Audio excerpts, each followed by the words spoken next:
나서 교회 꼭 와보고 싶었습니다.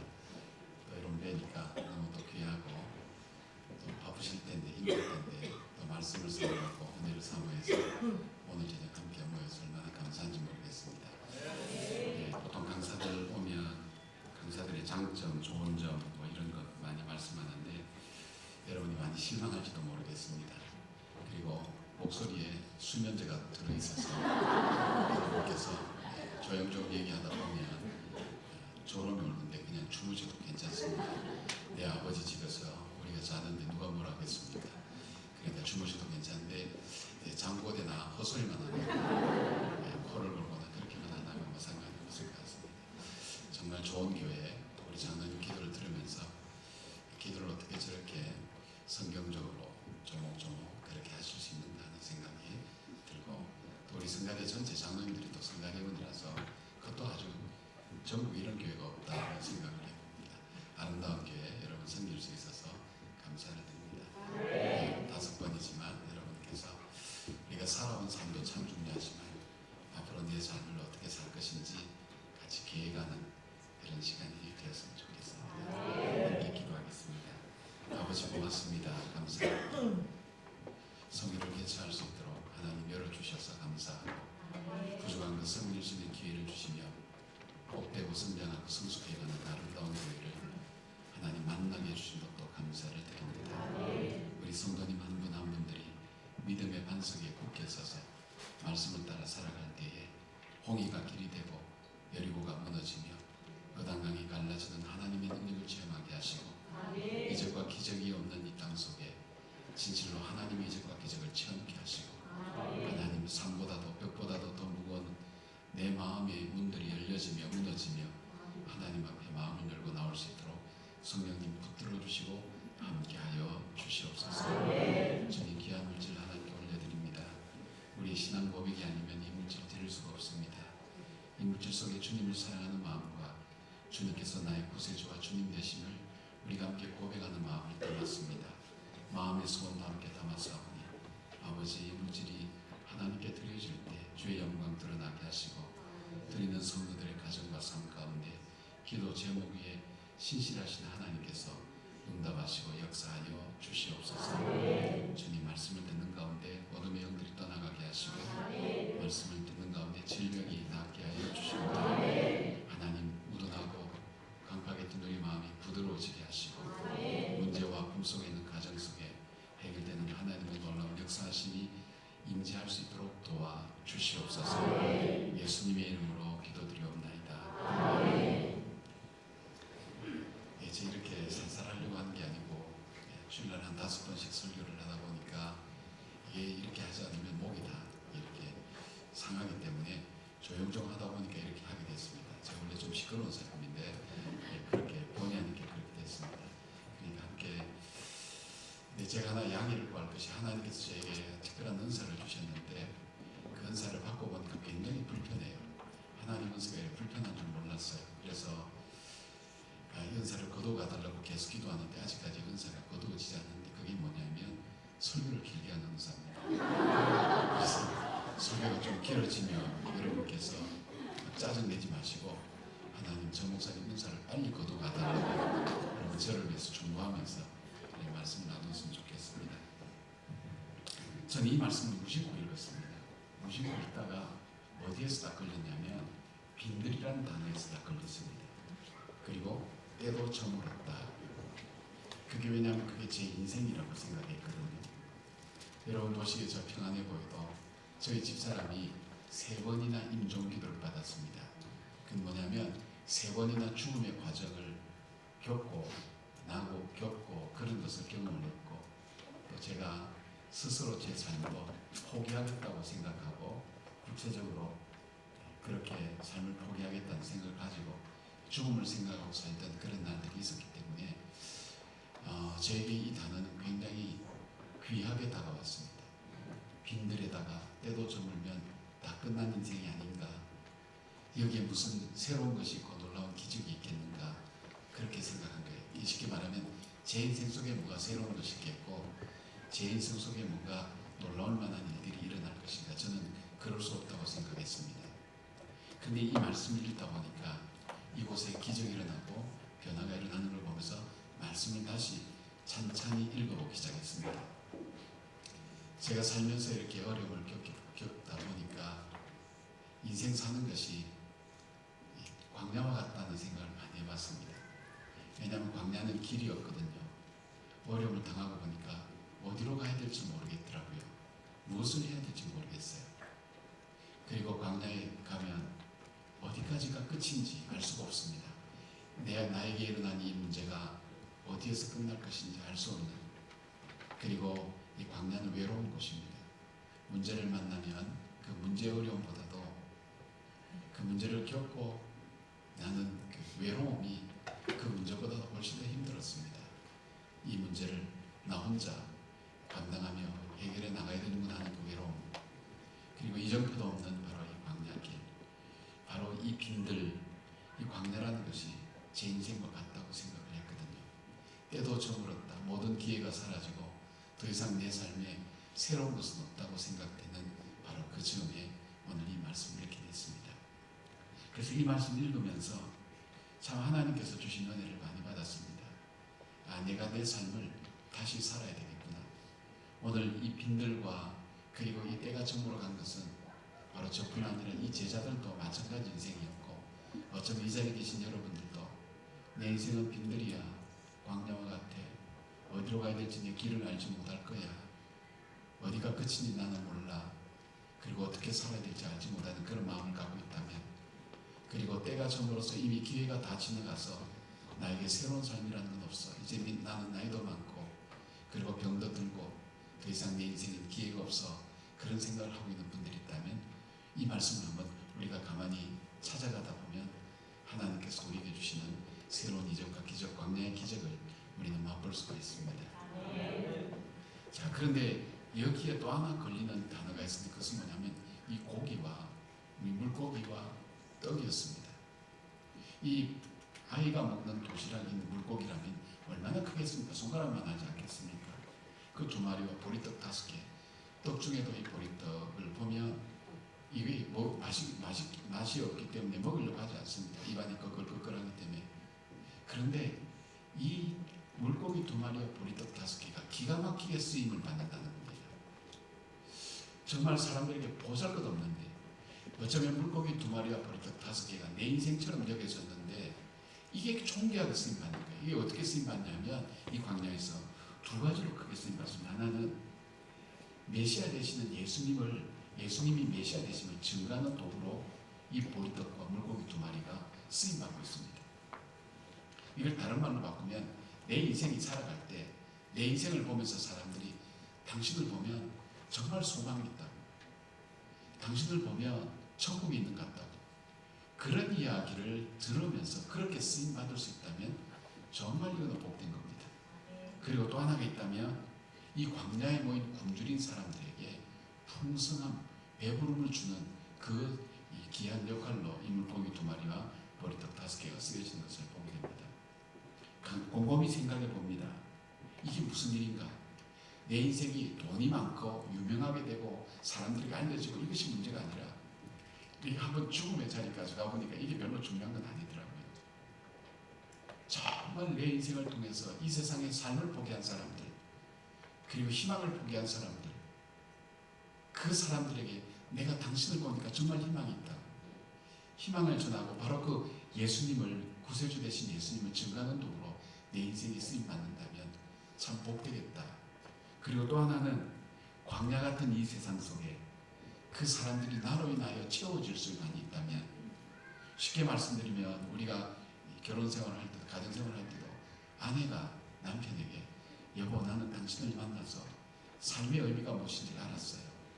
당신 때문에 나는 내 삶이 얼만큼 내가 소중한 존재라는 걸 알았다는 것을 일깨워줄 수 있는 풍성함을 줄 수 있다면, 남편도 아내도 그 다음에 자녀들도 아빠 엄마를 통해서 정말 삶의 깊이를 알았어요. 내가 어떻게 살아야 될지 알았어요. 그런 얘기를 듣는다면 그보다 더 행복한 인생은 없을 거예요. 나는 너를 보면 지옥이 생각나. 나는 너를 보면 절망 그 자체야. 지금 여러분 표정이 그렇다는 거예요. 지금. 그러면 그 인생은 돈 아무리 많아도 무슨 소용이 있어요. 높은 지위에서도 아무 소용이 없어요. 그리고 살아가는데 난 당신 만나는 것이 일평생 내 인생의 실수 중에 실수예요. 뭐 이런 얘기 들으면 우리가 삶이 어떤 의미가 있을까요? 오늘 이 예수님의 제자들도 그런 사람들입니다. 이 갈릴리 바닷가에 가난한 어부들, 어쩌면 소외되고 역사의 주변인으로 물러난 사람들. 근데 이 사람들이 세계의 역사를 바꾸고 생명의 역사를 바꾸는 일에 존귀하게 쓰임받을 수 있었다면 오늘 우리의 삶에도 그런 기회들이 오지 않겠나 하면서 이 말씀을 볼 때 한 4가지, 오늘 지금 3가지 할지 4가지 모르는데 우리가 삶을 그렇게 살아야 됩니다. 첫 번째로 제일 먼저 예수님께서 이 사건을 통해서 우리에게 말씀해 주신 것, 정말 물고기 2마리와 보리떡 5개처럼 그렇게 주님의 손에 붙들려서 존귀하게 쓰임받는 인생이 되기를 원한다면, 내가 스스로 생각할 때 나는 물고기와 보리떡 5개에 불과한 아무런 힘도 없고 능력도 없고 가진 것도 없지만 그럼에도 불구하고 예수님의 메시아 되심을 증거하는 도구로, 그리고 이 땅에 지치고 힘든 사람들에게 정말 그들을 채워줄 수 있는 그런 인생으로 살기를 원한다면 우리의 삶을, 우리의 인생 기준을 바꿔야 되는 거예요. 그 첫 번째가 뭐냐면 내 삶의 주인이 예수님이 되게 하라는 겁니다. 첫 번째. 이 내용만 봐서는, 이 본문만 봐서는 잘 모르는데 이 본문 앞에 뭐가 나온가 하면 헤롯 궁의 잔치가 나옵니다. 여러분, 우리 인생이 살아가는 것은 행복하기 위해서 살아갑니다. 사람들이 행복한 걸 좋아합니다. 그래서 행복을 만들기도 하고 행복을 위해서 여러 가지 일들을 합니다. 헤롯 궁의 잔치, 그 행복을 위해서 가장 사람이 행복하게 느끼는 것을 이렇게 압축시켜서 모아놓은 것이 뭐냐면 잔치입니다. 잔치. 잔치는 행복하고 즐거운 것을 가득 모아놓은 것입니다. 잔치는 뭐가 있습니까? 먹을 게 있어야 돼요. 음식이 있어야 되거든요. 음식이 단순히 우리 먹고 사는 음식은 아니라 음식이라는 것이 얼마나 우리 삶을 행복하게 해준지 모릅니다. 그 다음에 또 뭐가 있어야 됩니까? 그렇죠. 음악이 있어야 됩니다. 음악이 우리 마음을 바꿉니다. 여러분. 참 신기합니다. 음악이 우리 마음을 바꿔요. 실험을 해볼까요? 비 내리는 영동교를 홀로 가는 이 마음, 그 사람은 모를 거야, 모르실 거야. 비에 젖어, 눈물에 젖어, 슬픔에 젖어. 이 노래를 쫙 부르면요, 갑자기 첫사랑과 헤어질 때 생각이 아련히 돌아가요. 그날 비가 내릴 때, 이게 수송교입니까? 수송교 다리에서 그 여인이 이제 당신과는 다시 안 만나겠어요. 그러면서 돌아서는 그 여인의 뒤를 바라보는데 비는 추적추적 내릴 때 처량하게 돌아섰던 그때의 아픈 마음이 아려오는 거예요. 좀 연세 드신 어른들을 위해서는 별로 없지만 헬 수 없이 수많은 마음을 내 가슴 도려내는 아픔에 얼마나 울었던가 동네가 가시, 이러면 옛날 백구두 신고 나타나는 할아버지 생각하면서 그 할아버지 잘했을까? 우리 마음이 그래 가는 거예요. 갑자기 천성을 향해 가는 성도들아 그러면 갑자기 박수를 탁 치면서 성령이 오셨네. 이 찬송을 옛날에는 성령이 오셨네 이렇게 불렀단 말이에요. 근데 성령이 오셨다니까 갑자기 힘이 나서 이렇게 같이 부르고, 이 음악이라는 게 사람 마음을 바꾸는 게 참 중요한 거예요. 이 음악이라는 게 참 중요해요. 이 잔치에 음악이 있었어요. 춤도 있고 뭐 여러 가지 은은한 불빛도 있고 분위기도 있을 거예요. 그런데 헤롯궁에서 인간이 행복하게 해서 만든 모든 것이 다 있는 헤롯궁의 잔치가 세례요한의 목이 쟁반에 담겨 들어오면서 불안과 두려움으로 끝나는 잔치로 마감되고 이 광야의 잔치가 시작되는 겁니다. 헤롯궁에는 인간이 행복하고 즐거운 것 다 있었지만 그 삶의 마지막은, 그 잔치의 마지막은 두려움과 슬픔과 불안으로 끝난 거예요. 그리고 오늘 이 광야의 잔치가 벌어지는데 이 광야의 잔치는 아무것도 인간을 기쁘게 할 만한 게 없었어요. 여기는 먹을 것도 없었어요. 주변에 막아주는 가림막도 없었어요. 그냥 빈들이에요. 아무것도 없어요. 인간을 기쁘게 할 만한 것이 아무것도 없어요. 음악도 없어요. 춤도 없어요. 그런데 이 광야의 자리가 오늘 저와 여러분이 함께 이 말씀을 나누면서 은혜를 받는 이유는 여기에 놀라운 의미가 있는 거예요. 어떤 신학자들은 얘기합니다. 바로 이 자리가 초대교회의 시작이었다고 그렇게 얘기합니다. 그러니까 이 놀라운 이 역사의 차이가 뭐냐? 예수님이 계시느냐, 예수님이 계시지 않느냐, 그 차이인 거예요. 여러분, 내가 예수님을 내 인생의 주인으로 삼는 거하고 예수님과 더불어 사는 거하고 차이가 있어요. 예수님의 제자들이 예수님과 더불어 함께 살면서 예수님의 기적도 보고 이적도 보고 말씀도 들었어요. 예수님의 이름으로 자기들의 병자도 낫게 하고 귀신도 쫓아내었어요. 그러나 자기 삶의 주인은 예수님이 아니었어요. 예수님이 십자가에 못 박히고, 그리고 예수님이 부활하시고, 예수님이 승천하시고, 오순절 다락방에 성령이 임하셨을 때, 그때서야 자기의 꿈을, 자기의 주인의 자리를 자기가 내려놓고 그 하나님을, 그 예수님을 자기 인생의 주인으로 삼았어요. 그 증거가, 이게 사도행전을 우리가 부를 때 성령행전, 기도행전이라고 부르는 이유는 내가 주인이 아니라 바로 그 주님께서 내게 명령하시고 말씀하신 대로 순종했던 삶의 역사가 바로 이 사도행전의 역사예요. 기도했던 삶의 역사가 바로 이 사도행전의 역사예요. 쉽게 말하면 저와 여러분은 사도행전 28장까지밖에 없지만 오늘날 우리는 사도행전 29장을 써야 되는 거예요.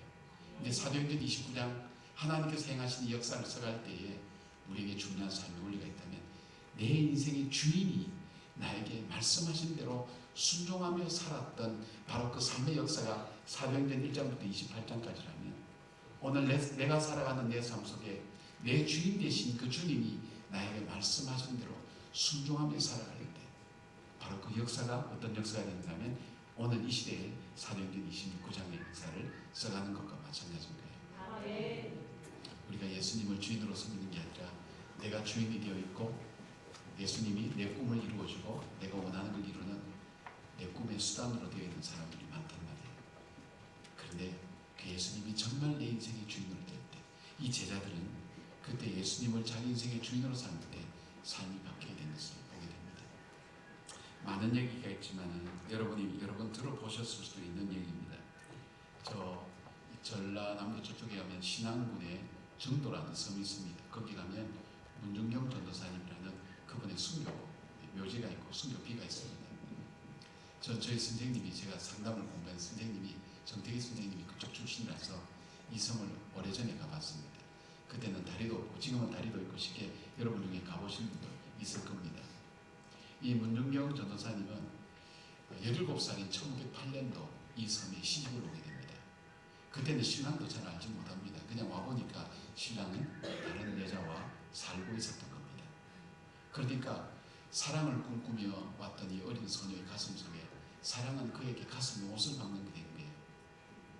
그 신랑은 이미 다른 여자와 살고 있고 이 문중경 전사는 처녀로 늙어가고 있는 거예요. 그 시아버지가 너무 보니까 안 되어서 글을 가르쳐서, 옛날에는 우리 여자분들에게 글을 안 가르치잖아요. 그 며느리에게 글을 가르쳐줬어요. 글을 읽으면서 그렇게 위로받고 살으라고.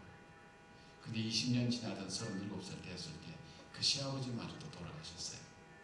문중경 전사님 그렇게 생각했어요. 이 어린 소녀 문중경은 나를 지켜줄 수 있는 사람도 없고 나를 낳은 그 친정 부모도 그 시집에 가서 죽으라고 그러니까 나를 이 세상에 사랑하는 사람이 없는 바로 이 땅에 내가 더 이상 살 수 없다 그래서 목포로 나갔습니다. 오빠가 하는 요만에 방을 하나 얻어서 싹바느질을 하기 시작했어요. 근데 목포에 이 성결교에 유명한 그 부흥사였던 이성봉 목사님 목회하시는 북교동 교회, 그 교회 교인이 전도하러 온 거예요. 저 아주머니 예수를 믿어보세요. 예수님은 당신을 사랑해요. 근데 다른 말은 하나도 들어오지 않는데 사랑이란 말에 막 충격을 받는 거예요. 트라우마가 있거든요. 상처가 있거든요. 사랑 때문에 먹는 사람이고 이 세상에 사랑이 없다고 생각하고 그 사랑 때문에 내 인생은 주저앉았다고 생각하는 거예요. 그런데 그 예수님이 사랑한다고 하니까 누가 나를 사랑한단 말인가? 이 세상에 누가 나를 사랑한다? 친정 부모들도 나를 버렸고 나를 사랑했던 유일한 사람이었던 그 시아버지도 나를 지켜주지 못하는데 누가 나를 사랑한단 말인가? 그 말이 팍 걸린 거예요. 그래서 교회를 나가게 된 거예요. 그는 마치 목사님이 이 설교를 했다고 그럽니다. 수고하고 무거운 짐진 자들아 다 내게로 오라. 소장농으로 살기에 수고하고 무거운 짐진 자들아 다 내게로 오라. 시집살이에 지치고 힘든 사람들아 다 내게로 오라. 내가 너를 쉬게 하리라. 거기서 딱 걸린 거예요.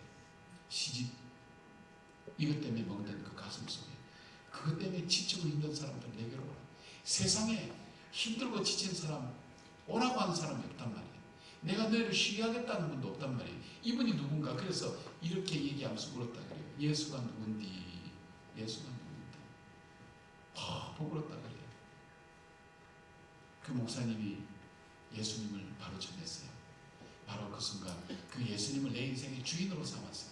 우리가 흔히 말하는 내 삶의 구세주와 주님으로 나를 구원해 주시는 분, 그리고 내 인생의 주인 되시는 그분. 이 문정경 이 전사님이 예수님을 나의 주인으로 삼으니까 자기 인생을 자기 마음대로 살지 않는 거예요.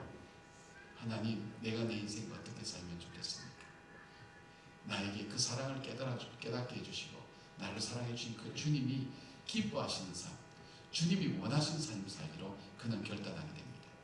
그리고 서울신학대학교 전신인 그 신학교에 가서 신학을 공부하고 난 다음에 바로 자기 인생을 멍들게 했던 이 정도의 자기가 교회를 세우게 됩니다. 사람들이 얘기합니다. 저 소박 많은 년이 왔다고 그렇게 얘기합니다. 사람들이 머리채를 끌고 다니기도 하고 똥바가지도 붓고 그랬다고 그래요. 그렇지만 이분에게 이전에 보지 못했던 새로운 것이 있는 거예요. 권세가 있는 거예요. 술 취하고 막 행패 부리는 그 남자 청년들, 근데 이 전사님 가서 청년 가만히 있게 그러면 누가 하도 말도 안 되는 이 청년이 예 알겠습니다 순종하는 거예요. 아픈 사람 있으면 하나님 여기는 의사도 없고 약도 없습니다. 이 사람이 그냥 두면 죽습니다. 하나님 살려달라고 하면 병이 낫는 거예요. 그러니까 마을 사람들이 이 문정경 전사님을 다르게 보기 시작한 거예요. 얼마나 이 사람들을 섬기고 사랑하는지. 그리고 보통 사람이 1년에 고무신 한 컬레를 떨어뜨리는데 이분은 9컬레를 1년에 떨어뜨렸다 그래요.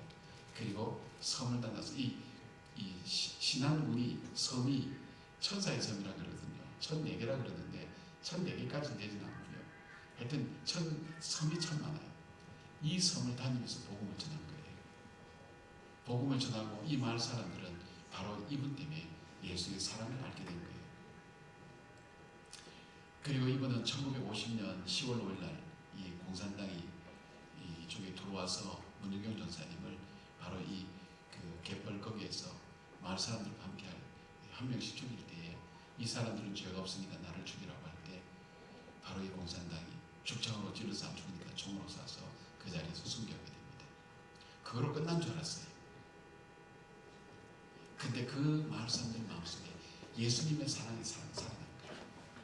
예수님의 마음이, 예수님의 그 능력이, 예수님의 사랑이, 예수님의 그 구원이 그 마을 사람들 속에 전해지고 감동이 밀려오기 시작한 거예요. 그 문정경 전사님이 전하던 그 예수를 믿기 시작한 거예요. 지금 정도에 예수를 믿는 사람이 90%입니다.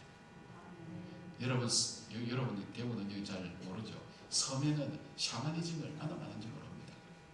저는 마산에 잠깐 있었는데 마산에 보면 차 본넷도 열어놓고요. 돼지머리 놓고 고사진, 차 새로 사면 고사진입니다. 그런 곳에 예수 믿는 사람이 90% 되고 그 섬을 찾는 사람이 얼마나 많은지 모릅니다.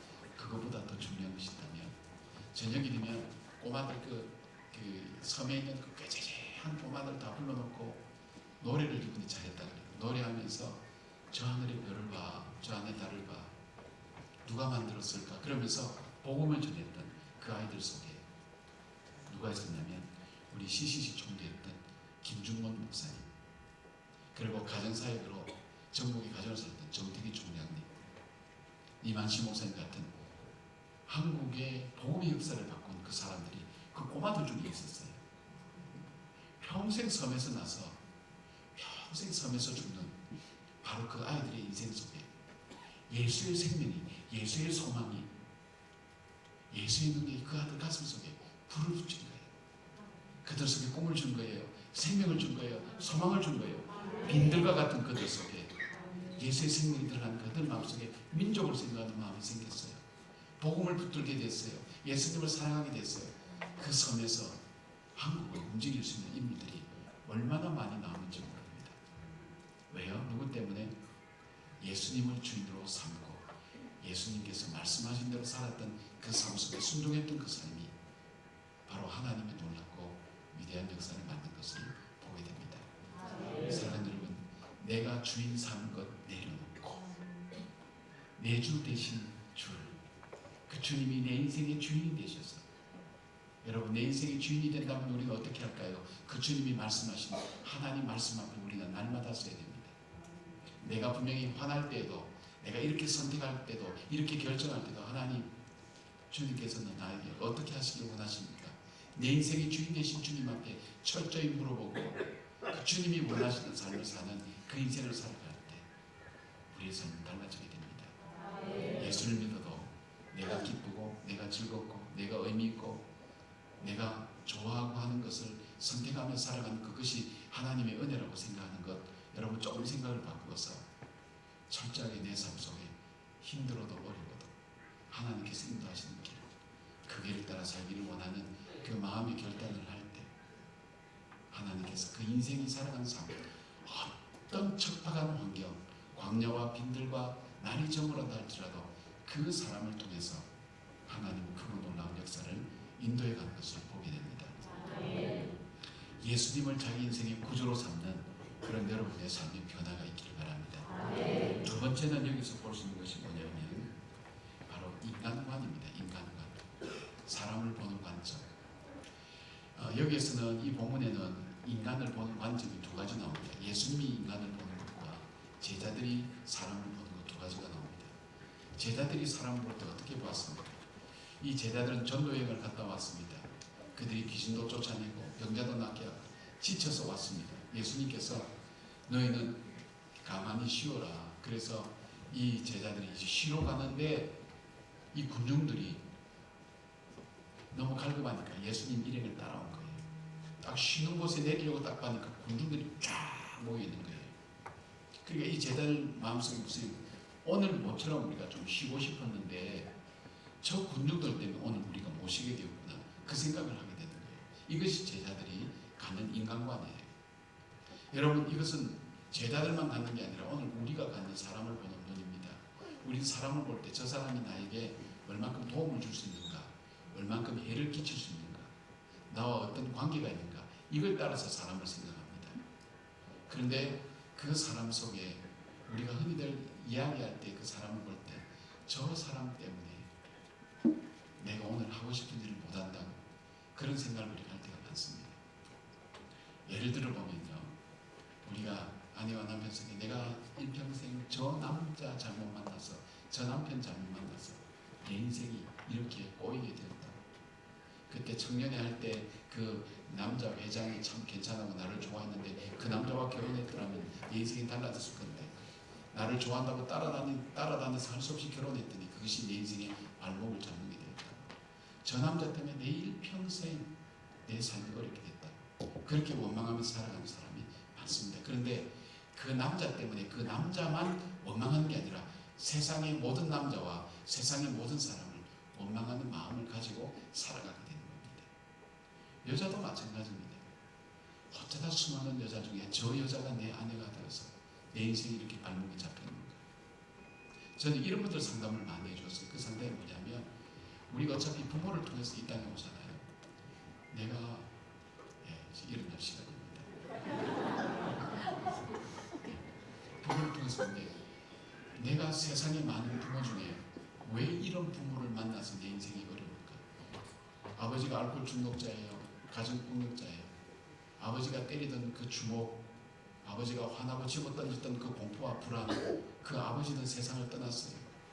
그런데 그 아버지는 떠났는데 그 아버지가 남긴 그 아픔과 공포와 두려움은 자기 마음속에 남았어. 지금도 살면서 다른 사람 앞에 서지를 못해요. 조금만 이렇게 고함을 지르면 가슴이 쿵쿵 뛰고 두려워요, 무서워요, 왠지 불안해요. 마음속에 그 아버지 때문에 전 이런 사람 상담을 참 많이 했어요. 그 아버지 때문에 내 인생이 펴오지는 못하고 이렇게 되는구나. 반대로 여러분, 이런 분도 있어요. 세상에 많은 자식 중에 왜 저 자식이 내 자식이 되었을까? 특히 장애인을 가진 부모님들의 99%는요, 내 자식이 먼저 죽었으면 그렇게 생각하고 죄책감을 갖는다 그래요.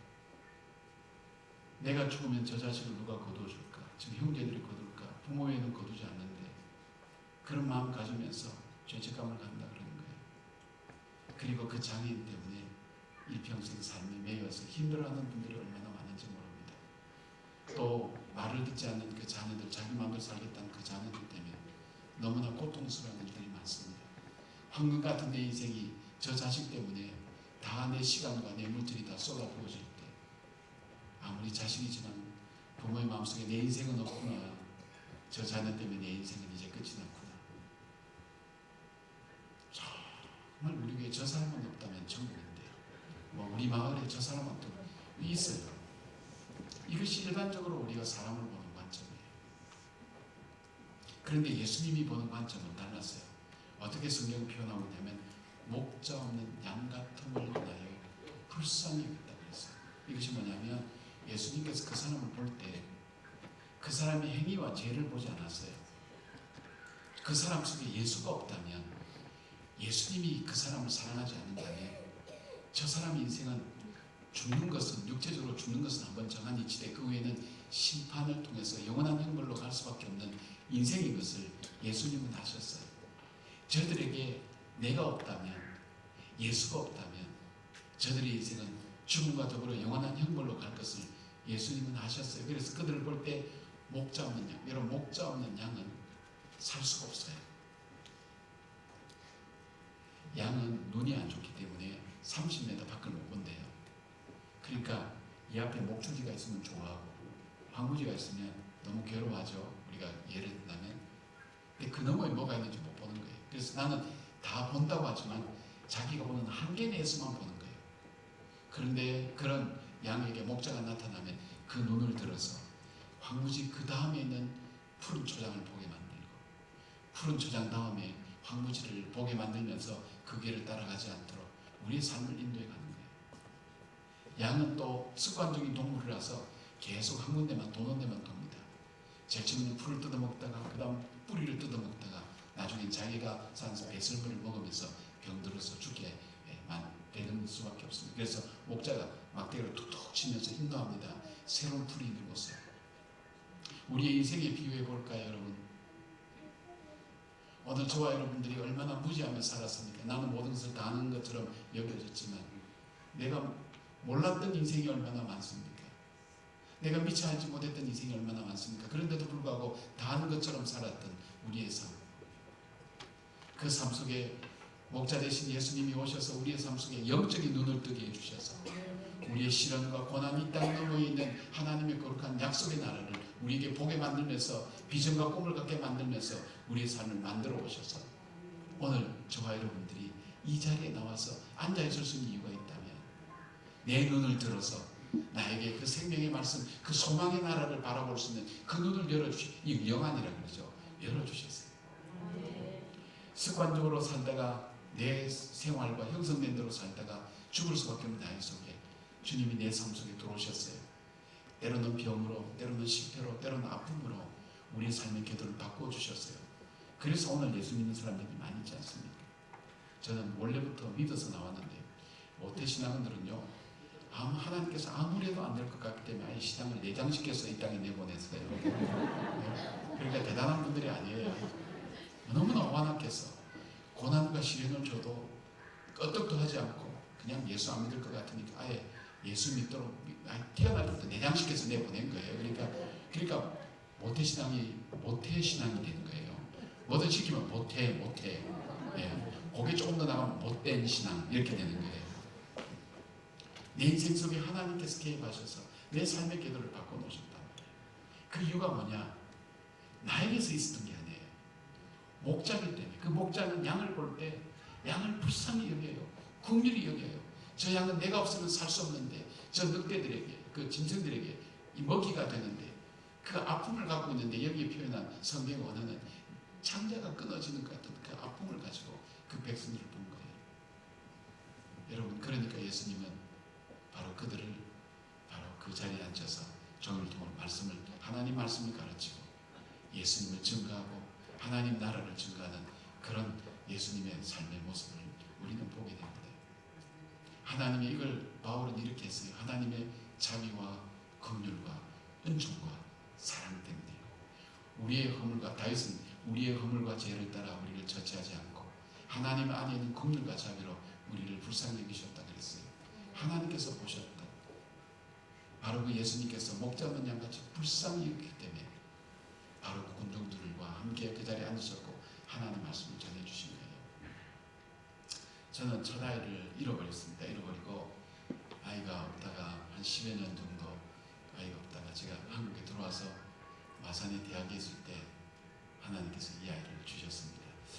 딸아이는 지금 22살이니까 손녀 기르듯이 그런 마음으로 기르고 있습니다. 네. 근데 정말 이 아이가 태어나기를 기도 정말 많았습니다. 우리 가족들, 교인들 너무나 어려운 일을 많이 겪고 그랬으니까 교인들이 얼마나 기도 많이 했어요. 이 아이는 기도가 정말 많은 아이예요. 아이가 태어나서 초등학교 딱 들어가니까 글자를 읽기 시작하니까 아침에 6시 일어나서 혼자 30분간 성경을 읽기 시작하는 거예요. 큐티를 하는 거 쉽게 말하면. 그리고 6시 반부터 자기 방을 청소하고 정리하고 7시 저녁 아침 먹고 갈 때 성경 기절을 꼭 한 줄씩 암기하고 하는 거예요. 그리고 학교 갔다 와서는 돌아와서 책도 읽고 성경도 읽고 엄마 심부름도 도와주고, 그리고 특징 교육은 한 주나 2주에 그 반 아이를 한 명씩 전도하는 거예요. 근데 이랬으면 얼마나 좋았겠어요.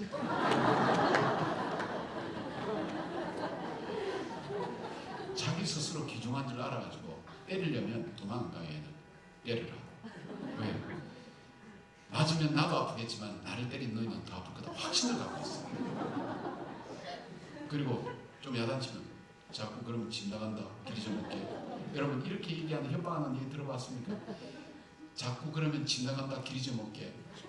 이 아이는 어떤 확신인가 하면 내가 나가서 길을 잊어버리면 나는 좀 당황할 거야. 그런데 나를 잃어버린 너희는 미칠 거야. 이 확신을 갖고 있어요. 자존감이 대단한 아이예요. 이 아이 깨우다가 많이 얻어 터졌어요. 여자아이니까 음악을 가르쳐야겠다고 이제 바이올린을 가르치는데, 여러분 옛날에 떴다 비행기 요구하는 게 낑낑낑 100만 원 들었습니다. 엄청나게 많은 돈이에요. 그러니까 우리 교회 집사님 한 분이 목사님 딸은 음악에 별로 소질이 없는 것 같아요. 그러니까 미술을 가르치든지 하시고요. 그리고 우리 집사님 중에 한 분 딸이 정말 음악에 소질이 있는데 걔는 조금만 도와주면 정말 좋은 음악가로 성장할 거예요. 목사님 차라리 그 애한테 투자하는 게 낫지 않을까요? 여러분 제가 그 애한테 투자할까요? 제 딸에게 투자할까요? 여러분 저 굉장히 합리적인 사람이에요. 제 딸에게 투자하는 것은 밑 빠진 저 물동이에 물 붓기하고 똑같은 거예요. 그렇죠? 돈을 써도 어디까지 들어갈지 몰라요. 그런 딸한테 투자하나요? 아니면 조금만 투자하면 정말 뛰어난 음악가가 된 그 사람에게 투자할까요? 뭐가 더 합리적이에요? 좀 갈등이 생기죠. 설명 듣고 나니까. 근데 저는 전혀 갈등 없어요. 전 제 딸한테 투자해요. 1억이 들어가도 투자가 필요하면. 왜요? 이유 아무것도 없어요. 소질이 있어서 가능성이 있어서 아무것도 아니에요. 제 딸이라는 것 때문에. 근데 얼마나 이게 불공평해요, 여러분. 정말 소질을 가진 그 아이 입장에는 불공평하거든요. 가능성 있는 나를 투자하지 않고 정말 밑빠진 독에 물붓기로 저 사람에게 투자하는 얼마나 공정하지 않고 비합리적인 일이에요. 그 딸이기 때문에. 그 이유 하나밖에. 여러분 그 사랑을 저와 여러분이 받았다는 거예요. 하나님께로부터. 우리가 하나님의 자녀, 하나님의 창조하신 하나님의 자녀이기 때문에 우리가 주님을 알기 전에 주님 우리를 사랑하셨어요. 그래서 우리가 주님을 알기도 전에 예수 그리스도를 십자가에 못 박아서 우리를 위해서 주셨어요. 그 사랑 때문에 주신 거예요. 그 사랑을 받은 거예요. 그 사랑을 받은 우리에게 주님께서 말씀하시는 거예요. 너희들이 정말 물고기 2마리와 보리떡 5개처럼 그렇게 복되게 살기를 원하느냐? 그렇다면 사람을 볼 때 어떻게 보라고요?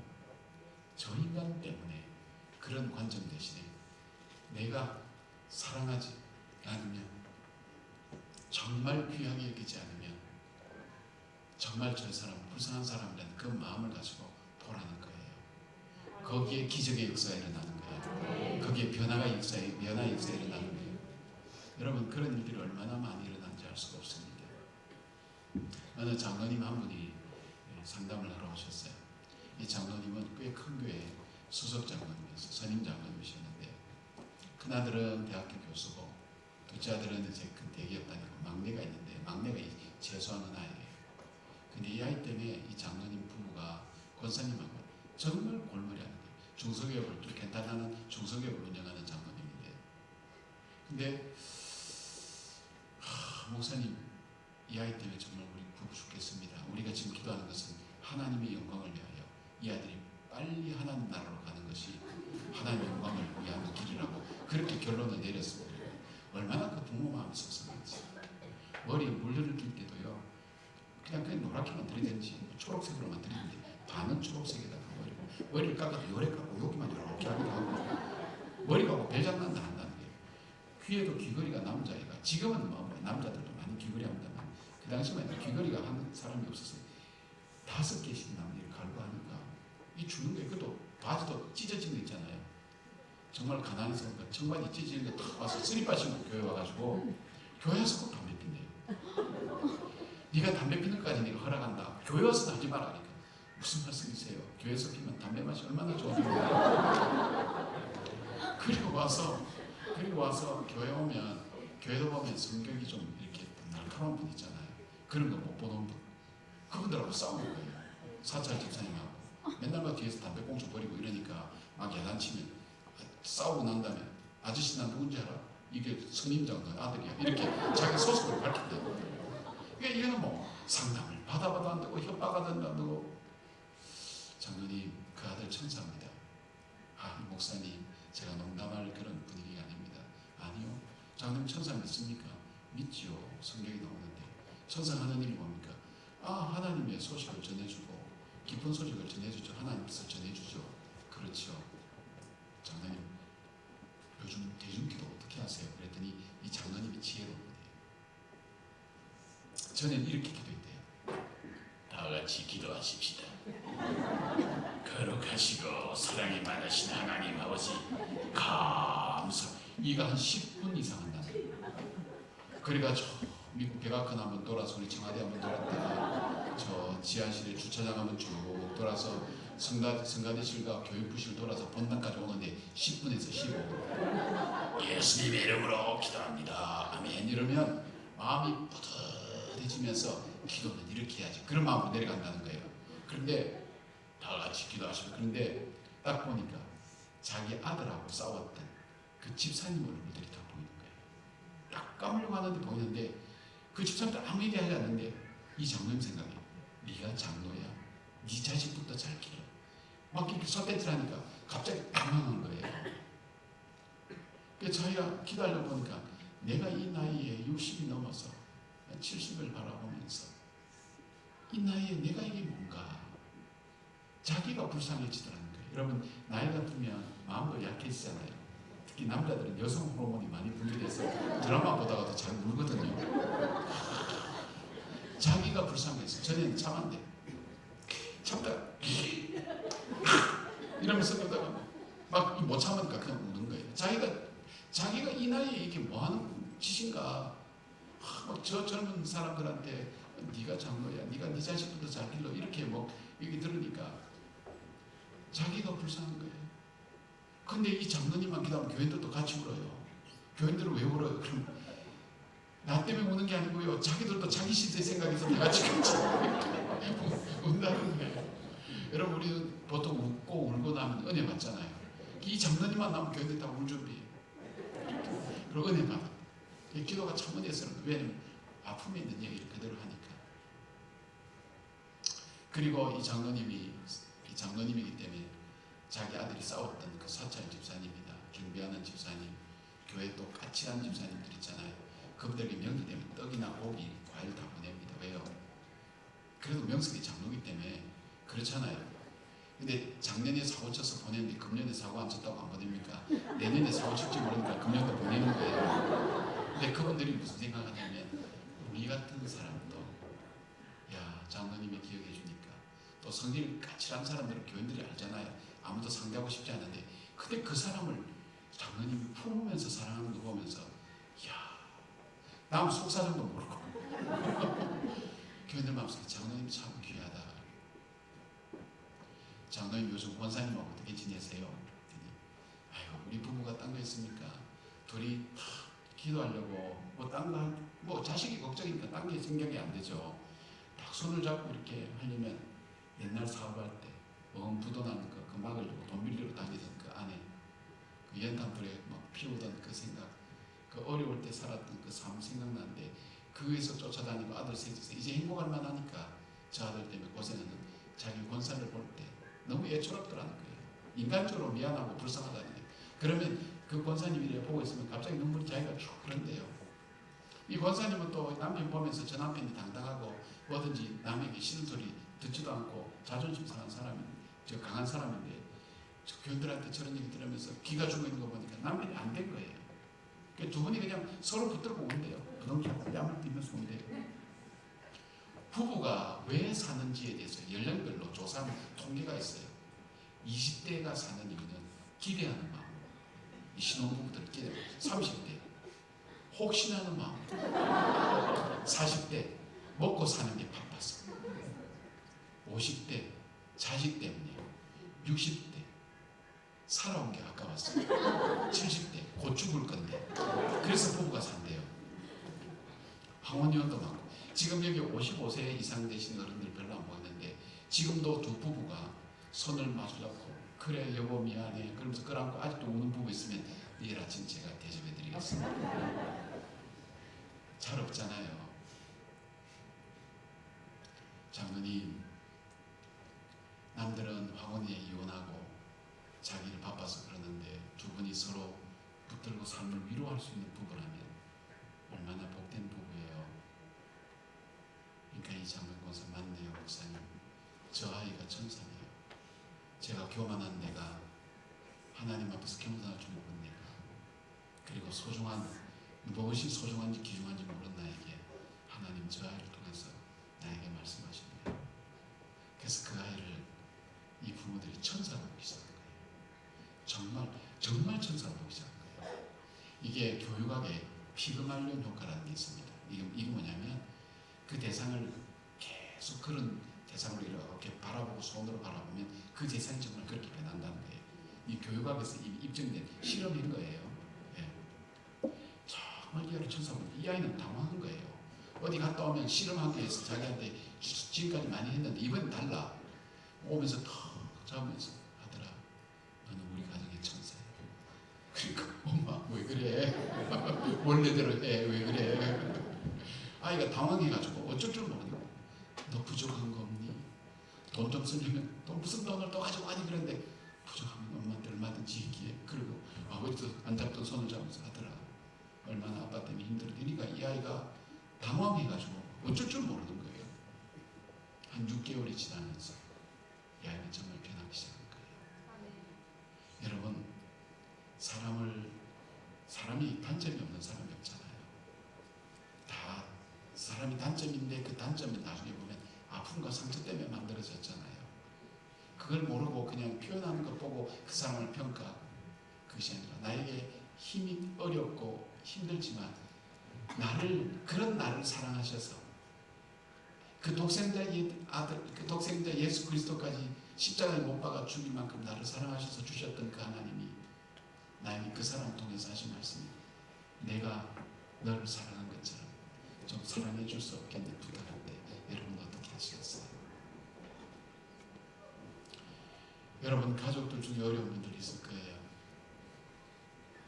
정말 만나고 싶지 않고 함께하고 싶지 않고 생각만 하면 너무나 가슴 떨리는 그런 분들도 있을 거예요. 모든 사람을 사랑하는 건 아닐 거예요.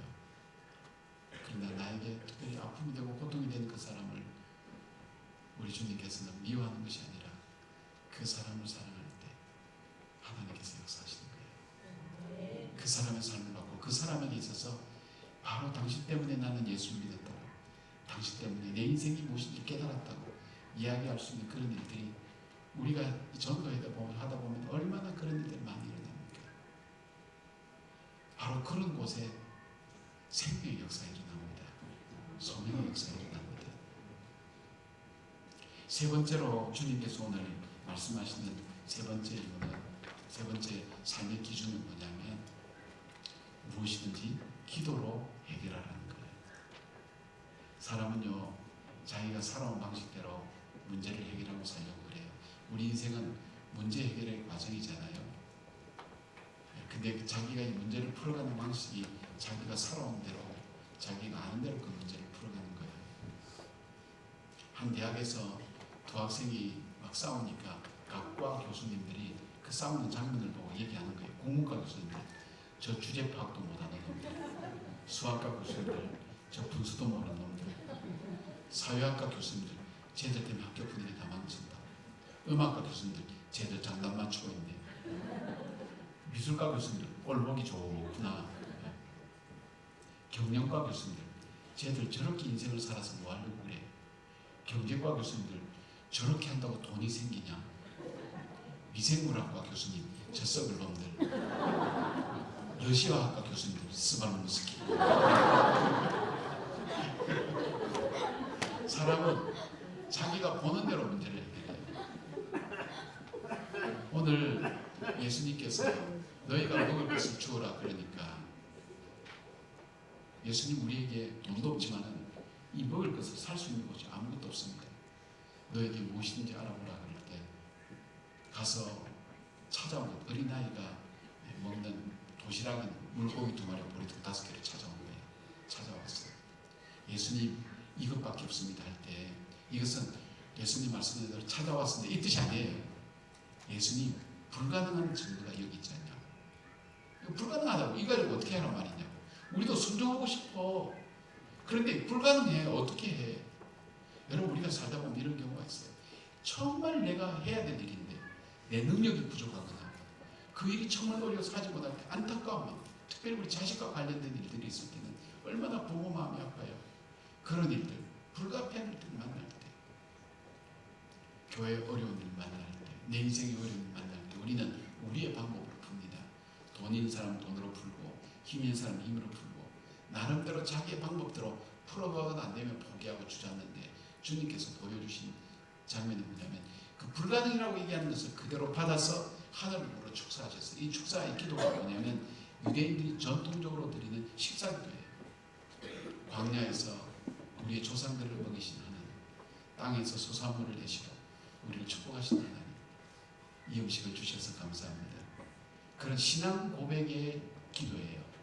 그러고 난 다음 이 제자들이 50씩 100씩 앉으러 다음 떼어줄 때에 5,000명이 먹고 장정만 5,000명이 먹고 12광주리가 남는 놀라운 기적의 역사가 있는 것을 주님은 보여주신 거예요. 우리 주님은요 기도하라고 하셨고 기도를 가르쳐 주셨고 본인 자신이 기도의 본을 보이셨고 기도에 대해서 응답에 대해서 말씀하셨고 기도를 하라고 명령도 하셨어요. 그러니까 주님께서 바로 이 제자들에게 보여주신 본이 뭐냐면 불가능을 붙들고 기도하는 거예요. 제 얘기를 조금 오늘 저녁에 좀 하는 게 좋겠다 생각이 듭니다. 저 강사가 대체 어떤 목사인가 여러분 생각이 들었어요. 저는 뭐 행복하게 자랐습니다. 잘 자라고 또 좋은 부모님 밑에서 잘 자랐습니다. 결혼을 사랑하는 사람과 결혼을 하고 난 다음에 아까 말씀드린 것처럼 8개월 될 때 딸아이가 사산돼서 나왔습니다. 이제 그 후유증으로 집사람은 중환자실 들어가게 되고 그 다음에 그 충격으로 저희 아버님은 불과 한 달 되지 않아서 심장마비로 세상을 떠나게 됐습니다. 이것이 거의 한 달 관에 일어났던 일입니다. 그러니까 한 번 충격받았는데 또 충격받는데 또 충격받으니까 과거 현재 미래가 다 남아간 겁니다.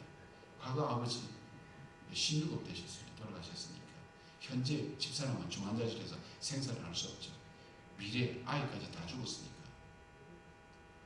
이것이 제 고난의 사준 시작이 됐습니다. 그러다가 이제 교회에서 유학을 보내주어서 저 미국 시카고 쪽으로 유학을 가서 한 1년 공부를 하던 중에 교회가 목회지가 나와서 목회를 하게 됐는데 얼마나 재미인지 모릅니다. 한 50명 되는 교인들, 그 교인들인데 뭐 한 2년 사이에 한 3배가 갑자기 성장하니까 굉장히 마음이 뿌듯하고 이제 성장한 거예요. 한 서너 시간밖에 안 자고 전 제자 훈련반도 하고 그 다음에 그러면서 공부도 하고 하니까 정말 신이 났어요. 상실의 아픔 속에 있다가 이게 막 성장하고 있는 걸 보니까 얼마나 기쁜지 모르겠어요. 근데 어느 날 저희 집사람에게 우울증이 찾아온 거예요. 그 당시는 우울증이 보편적으로 알려지지 않았어요. 저는 상담을 공부하면서도 우울증 증세가 어떤 건지 공부로만 했지 그런 증세도 몰랐어요. 하는 거예요. 이 얘기가 나오면 집사람이 얘기합니다. 내 얘기했냐고. 그리고 당신이 결론을 얘기 안 하면 항상 나는 아픈 채로 사람들 기억 속에 남아있으니까 내가 다 낫다고 얘기하라고 했어요. 저희 집사람 다 나와서 오히려 그것 때문에 정말 많은 사람을 상담해주고 우리 부목사님들, 사모님들 잘 케어하면서 중국도 훈련을 같이 시키고 있고, 그 다음에 본인이 또 교회 성경공부만을 맡아서 그렇게 지금 하고 있습니다. 그러니까 건강하니까 염려하지 마십시오. 네. 근데 우울증이 온 거예요. 반응이 온 거예요. 근데 제가 생각할 때, 야, 나를 사랑하고 내가 사랑하는 저 사람이 인생을 살다가 인생에 대해서 손을 탁 놔버린 거예요. 내가 할 수 있는 것은 아무것도 없구나. 손을 탁 놔면서 반응을 안 하는 거예요. 꼼짝을 안 하는 거예요. 너무너무 괴로운 거예요. 나는 살아온 삶이 뭔가. 여러분, 목회가 뭐 잘 되면 무슨 의미가 있습니까? 내 가정이 그래 되는데, 내가 사랑하는 그 사람, 나를 사랑하는 그 사람이 나 때문에 저렇게 됐다면 내 인생은 실패한 거야 생각하는 마음 드니까, 여러분, 밤하늘 나가 산을 보면 입안에 물이 자꾸 고여요. 이 물이 대체 어디서 오지? 보면 나도 모르는 눈물이 입안으로 들어가는 거예요. 내가 눈물을 흘리는 게 의식이 안 되는 거예요. 그냥 저절로 쏟아지는 거예요. 마치 시골에 버스를 타고 가면 먼지를 쫙 일으키고 가다가 버스가 서면 먼지가 쫙 버스를 덮는 것처럼 지난날 힘들었던 과정들, 기도하며 이겨왔던, 여기까지 왔던 그 과정들의 피곤함이 쫙 몰려오면서 인생이라는 게 이런 거구나. 그 순간 이기려고 노력하고 애쓰고 기도하고 그러기도 결국 이렇게 되려고 여기까지 왔구나. 그런 마음이 딱 들어가니까, 아, 인생은 더 이상 살아야 될 의미가 없구나 하는 생각이 제 마음속에 들어왔어요. 그냥 죽어야 이 생각 정도가 아니에요. 뭐 죽고 싶은 충동 이것도 아니에요. 삶에 있어서 결론을 지었다. 점을 찍어버려요.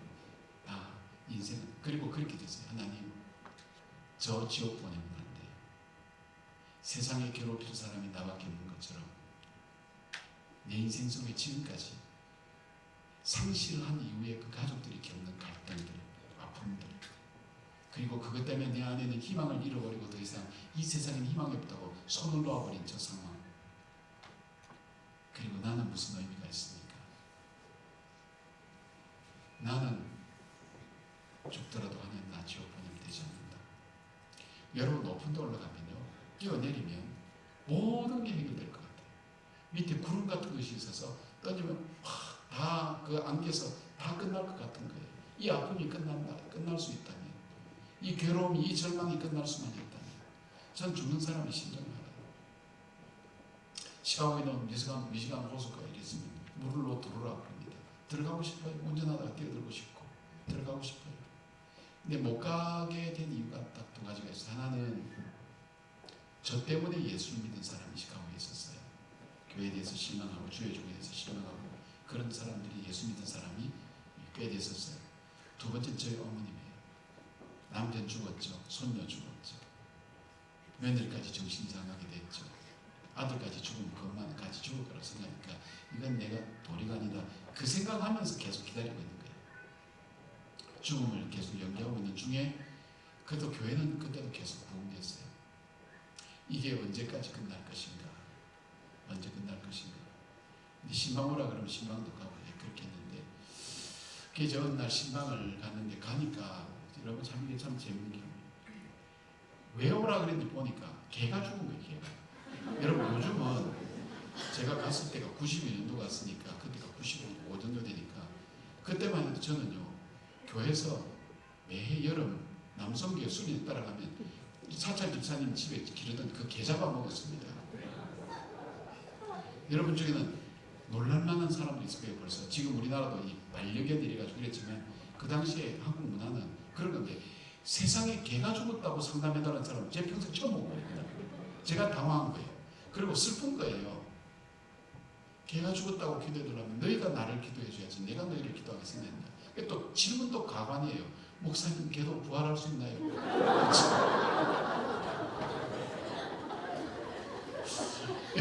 개를 좋아하는 분은 어떤지 모르겠어요. 글쎄요. 개도 부활하는지 모르겠어요. 성경이 없어요. 성경에 개가 부활했던 적이 없잖아요. 그래서 기도해보세요. 목사님 곤란할 때 하는 얘기가 있어요. 기도해봅시다. 이거만큼 좋은 말이 없어요. 빨리 끝내고 싶을 때도 기도합시다. 네, 기도합시다. 부활이 되신 하나님 아버지 이렇게 큰 소리로, 왜냐면 확신이 없으니까 과음이라도 질러야 될 거 아니에요. 부활이신 하나님 아버지, 이 집에 개가 죽었는데 여러분 기도하고 나오는데요, 얼마나 마음이 공한지 슬픈지 내 인생은 지금 죽음을 앞두고 있는데 저 집은 개 죽은 것 같다고 기도해달라고, 슬퍼서 상처받았다고 지금 상담해달라고 그러니까 미치겠는 거예요. 집에 들어와서 탁 앉았어요. 근데 그때 이제 팩스 전화기가 나온 지 얼마 안 됐어요. 저희 어머님이 지금 이렇게 하면 쓰라고 팩스 전화기를 사주셨어요. 근데 그 자동 응답기가 같이 달려있어요. 불이 깜빡깜빡하는 거예요. 불을 켜니까 왜 미국 여자가 뭐라고 얘기를 남겼어요. 제가 영어를 잘 못하니까 다시 들어봤어요. 근데 저희 집사람 이름을 부르고 너희 가정에 환난과 어려움을 하나님 알고 계시니까 하나님이 도와주시겠다고, 두려워하지 말고 염려하지 말라고, 그 내용이에요. 근데 나중에 찾아보니까 이사야 41장 10절에 그 말씀이 있더라고요. 두려워 말라, 내가 너와 함께 함이니라. 놀라지 말라, 나는 너희 하나님이니라. 내가 너를 도우리라. 내가 너를 굳세게 하리라. 내가 나의 어려운 손으로 너를 붙들리라. 그래서 그 사람에게 전화를 했어요. 전화번호 남긴 한데 에어리어 코드가 달라요. 우리 지역이 달라요. 지역 번호가 달라요. 근데 전화를 했더니 웬 여자가 받아요. 너 우리 집에 전화를 했냐? 근데 두 가지를 물어봤어요. 우리 집 사람 이름 어떻게 하느냐? 우리 집 전화번호 어떻게 하느냐? 10자리를 돌려야 돼요. 번호를 10자리. 하나로 틀리면 안 되는 거예요. 어떻게 하라니까? 기도할 때 성령께서 가르쳐 주셨다는 거예요. 이게 이 사람 누구냐 했더니, 여러분 아멘 나오나요? 저는 아멘이고 뭐가 그때 없었어요. 귀신에 홀린 것 같았어요. 자기는 미국 오순절 계통의 교인인데 베이비시팅, 아이를 보고 있는 그 일을 하는데 성령께서 급함, 이런 응답을 가끔 받는데 그 사람 급하게 우리에게 전했으면 좋겠다. 아마 제가 죽으려고 구체적으로 생각했던 그 시기였던 모양이에요. 개 경험을 하고 난 다음에 이제는 더 이상 내가 견딜 수가 없다고 생각하는 그 순간 바닥까지 온 것을 하나님께서 아시고 그렇게 긴급하게 보내신 것 같아요. 하나님께서 너희 가정의 어려움을 아신다. 근데 저보고 누구냐 그래요. 난 한국교회 목사라고 그랬어요. 어떤 어려움이 있냐 그랬는데 뭐 영어로도 설명하기도 뭐하고 어려움이 있다. 그렇게 해서 전화가 끊어졌어요. 그리고 난 다음 저도 모르게 하나님 빚 갚아주세요 그랬어요. 왜 빚이 왜 생겼냐면, 제가 간 교회가 미국 교회를 인수했는데 70년 된 교회예요. 그러니까 차가 지나가면 울리면 우리 반지하처럼 이렇게 거기에서 위에 석회가 푹 떨어지는데 사람들이 밥 먹다가 전부 이렇게 먹어요. 석회를 막아요. 몸으로 막고 이렇게 먹는 거예요. 떨어지니까. 근데 제가 모셨던 그 목사님, 여기 이영식 목사님, 작은아버지 큰아버지 되십니다. 이영식 목사 큰아버지입니다. 그분이. 이영식 목사님 어느 교회인지 모르죠. 대구 여기죠. 그 목사님 큰아버지 되십니다. 그분이 제가 모셨던 원로 목사님입니다. 이분이 50년대 그 유학을 갔기 때문에 돈을 안 쓰면 모인다고 생각하는 분이에요. 안 쓰는 거예요. 근데 젊은 사람들은 안 그렇잖아요. 칙칙한 옛날 조명에다가, 그래서 제가 카드를 3개 만들어가지고 카드에서 돈을 모아서 6,000불, 그때 제 한 달 사례비가 1,200불이었습니다. 6,000불 들여서 지하의 식당에 천장을 깨끗하게 하고 조명을 환하게 하고 완전히 바꿔버렸어요. 근데 이게 당에 결의가 안 됐다고 돈을 안 주네요. 그러니까 이걸 어떻게 갚는가 하면, 이 카드 회사에서 원금과 이자를 이쪽으로 넘기면 이렇게 넘어가는 거예요. 그래서 100불씩 이렇게 갚아나가는 중이었어요. 근데 어려운 문제가 다 부닥치니까 이것도 저희가 너무나 힘든 짐이 되는 거예요. 제가 믿음이 있어서 기도합니다. 푸념처럼 하나님 빚 갚아달라고. 내가 내일 하다가 이렇게 된 것도 아니고 빚 갚아달라고. 그런데 제가 모학교 한 10년 있을 때 그 교회 장로님이 운영하시던 회사가 있었어요. 옛날 어른들 할 거예요. 수영복 중에 출입 수영복이라고, 그 회사에 제가 사목을 한 3년 했어요. 근데 그 장로님이 전화 왔어요. 미국으로. 목사님 유학 갔는데 한 번도 돈을 못 보내드렸는데 LA에 있는 지사 통해서 6,000불을 보냈습니다. 모학교의 박일배 장로님 아직 살아계세요. 혹시 의심되면 물어보세요. 전화해보세요. 네, 서울 모학교에. 네, 빚을 갚았어요. 그리고 그래도 제 마음에 회복되지 않았어요. 근데 꿈을 한 번은 꾸는데 며칠 뒤에 저희 집사람을 병원에서 퇴원시키는 그런 꿈이었는데 생생했어요. 근데 집사람 여러분 브로셔를 딱 들어요. 보니까 전부 다 영어로 돼 있어요. 메뉴의 제목 영어, 그다음 작은 소제목도 있고 설명이 돼 있고 한 30페이지 정도 될 때. 그 메뉴의 제목을 보면서 제가 모르는 단어예요. 깨어서 명한사전을 찾아본 거예요. 꿈이 아니에요. 생생한 거예요. 굉장히 맑고 깨끗하고 생생한 거예요. 근데 그 단어의 그 뜻이 사명자라는 뜻이었어요. 근데 갑자기 뭐가 가슴을 꽉 치는데 저도 모르게 주저앉았어요. 저도 모르는 고백이 거예요. 하나님, 성경에 말씀하신 하나님이 참 하나님이신 줄 제가 다시 고백합니다. 하나님, 다시 시작하겠습니다. 여러분, 제가 다시 쓰는 이 표현을 좋아하는 이유가 다시 시작할 수 있다는 게 얼마큼 복된지 몰라요. 네. 하나님, 다시 제가 뵙겠습니다. 그리고 그 자리에서 일주일 금식기도했어요. 그 다음에 교회 일주일 다 정리해놓고 3주 동안 금식을 시작했어요. 한 주는 교회를 완벽하게 하고 제자훈련도 다 하고 둘째 주부터는 못하겠더라고요.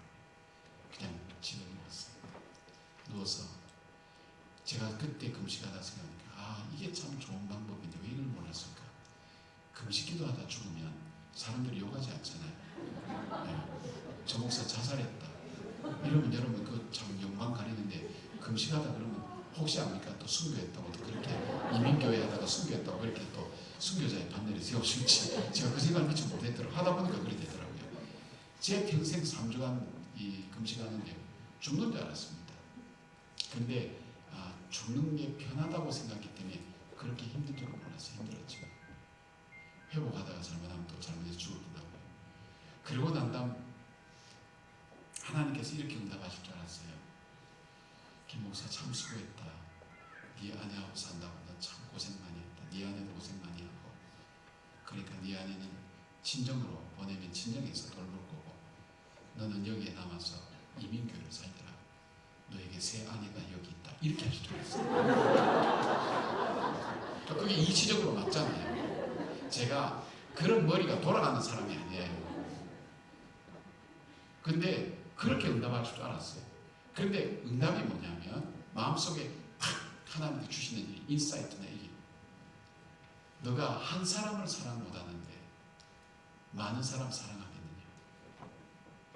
그리고 너 이 교회는 누가 와도 되지만 네 안에는 네가 아니면 안 된다. 그리고 내가 네 안에 뒷바라지 하다가 오는 것이 내가 너에게 준 사명이라면 너 어떻게 할래? 그래서 부흥하던 교회를 딱 그만두고 한국으로 나왔어요. 제가 찾은 자리는 기도원에 가야 이 아내하고 뒷바라지 하겠다 생각했는데 아니면 먹고 살아야 되게 택시기사라든지 운전하는 건 자신이 있었으니까요. 근데 마산에 있는 창신대학교라는 거 얼마 전에 그 부영으로 넘어갔는데 거기가 호주 선교부가 세운 학교입니다. 중고등학교도 아직도 있습니다. 대학교에 그 이사장님이 연락 온 거예요. 목사님, 우리 학교에 교목 실장이 있는데 목사님 오시면 교목 처음으로 이제 세운 거예요.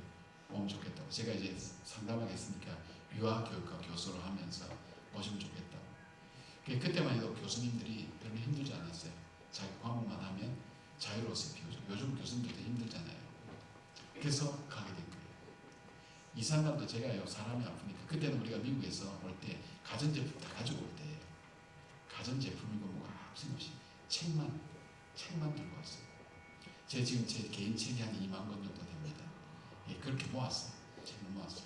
그 책만 들고 오니까 세관에서 그러더라고요. 당신 책장 사냐고. 그리고 이삿짐 할 때도 책밖에 없었어요. 이사장님이 이사할 때 와서 가만히 보더니 딱 했는지 그 이사 재단 국장을 부르더니 목사님 여기에 보고 필요한 거 다 해드려. 완전히 상임 한 세트 싹 다 했어요. 그리고 집사람하고 3시간을 하루에 3시간을 끊임없이 대화를 했어요.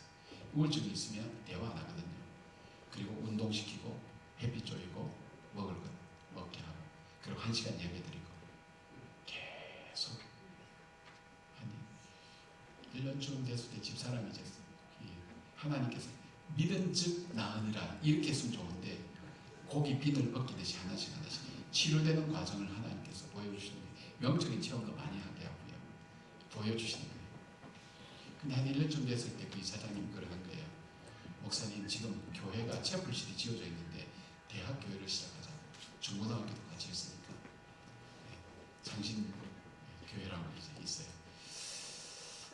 생각해보니까 여러분, 교수들은 월요일부터 금요일까지 하고 주말 있잖아요. 근데 우리 목사들은 금요일부터 대목 아닙니까? 네.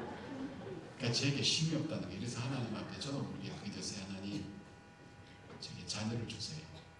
둘째, 제가 원래 목회할 수 있도록 길을 열어주세요. 목회할 수 있도록. 정말 목회를 배울 수 있고 목회할 수 있도록 하나님 힘과 용기도 주세요. 물론 학교 교목도 중요합니다만 제가 원래 목회를 하고 싶었기 때문에 목회할 길을 열어달라고 그렇게 기도했어요. 거기서 하나님 응답으로 주신 딸이 바로 그 유명한 딸입니다. 네. 이 딸이 참 내일 저녁에 좀 그 얘기 좀 이어서 할게요.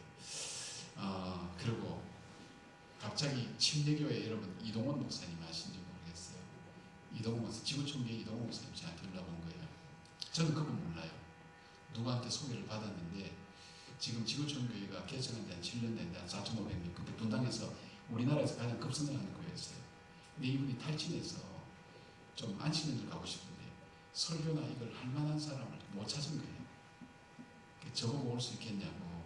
근데 교단이 다르잖아요. 이 교회 어른들한테 물어봤더니 침례교인데 거기는 침침한 교단 왜 가려고. 근데 제 동기 목사님 중에 유영모 목사님 한 분이 계세요. 자기 교회 부목사로 초청해서 파송을 시켜줬어요. 지구촌교회 가게 된 거예요. 저는 이 우리나라에서 정말 설교를 잘하는 분이 이동훈 목사님입니다.